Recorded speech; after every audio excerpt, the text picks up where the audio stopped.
Sorry. Sorry. Sorry. Sorry. Don't be sorry, just declare it. Just declare it. When you fill out this card, if you have something to declare, just declare it. Sorry, but it's a rare pygmy kumquat. Sorry, a fish. It must have swum into my bag. Sorry, my mum packed my bag. Sorry, mate, but this wood is okay. I've already sprayed it.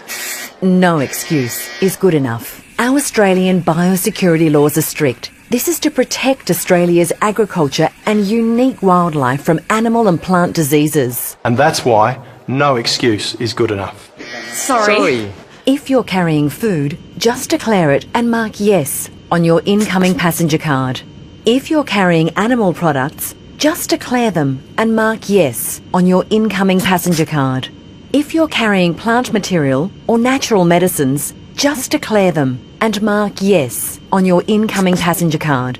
If your shoes, clothing or anything you are carrying has dirt or mud on them or have come in contact with rivers, they may pose a risk, so please just declare them and mark yes on your incoming passenger card. Do not bring food from the plane with you. If you are feeling really unwell or have a fever, tell a crew member. It is important that you answer truthfully on your incoming passenger card. Giving false or misleading information is a serious offence. You may be liable to a civil penalty for giving false or misleading information. We're here to help and want your entry into Australia to be as smooth as possible. So, don't be sorry, just declare it.